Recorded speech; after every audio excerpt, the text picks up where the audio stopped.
Hi అండి. పాల తాలికలు చేసుకుందామా? ఒక 2 గ్లాసులు వాటర్ తీసుకుని బాయిల్ చేసుకోవాలన్నమాట. బాగా బాయిల్ అయ్యేటప్పుడు ఒక 2 స్పూన్లు బెల్లం వేసుకున్నాను నేను. కొంచెం సాల్ట్ వేసుకోవాలి. ఆ వాటర్ పూర్తిగా బాయిల్ అయిన తర్వాత ఒక గ్లాస్ పిండి పోసుకోవాలన్నమాట. ఇంకా కొంచెం పిండి పడుతుంది, నా దగ్గర లేదనమాట పిండి, దానివల్ల కొంచెం పలసగా ఉందన్నమాట. కానీ సరిపోతుంది.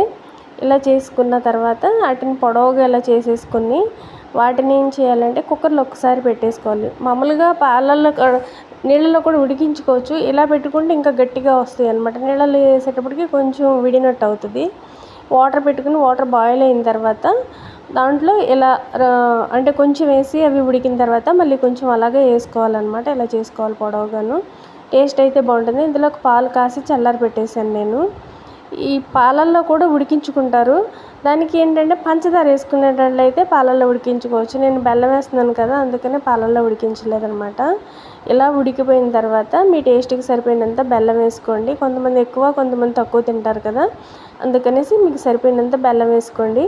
బెల్లం వేసేసుకుని ఇలా బాగా ఉడికిన తర్వాత ఇలాచీ పౌడర్ వేసుకోవాలి. ఇలాచీ కూడా దాంట్లో కలిసేటప్పటికి మంచి ఫ్లేవర్ వస్తుందన్నమాట. ఇప్పుడు స్టవ్ ఆపేసే ముందు పాలు పోసుకోవాలి. కాసి చల్లార్చిన పాలు. నేను ఒక 1/2 లీటర్ పాలు కాసి చల్లారి పెట్టేశాను ముందే.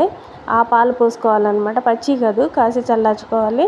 టేస్ట్ అయితే చాలా అంటే చాలా బాగుంటుంది. నాకు దీంట్లో లాస్ట్లో వేసాను అనమాట. అంటే స్టవ్ ఆపేసిన తర్వాత నేను యాలకులు జీడిపప్పు వేసాను. అది పెట్టడం మర్చిపోయాను అనమాట. క్లిప్ అసలు లేదు, పోయింది.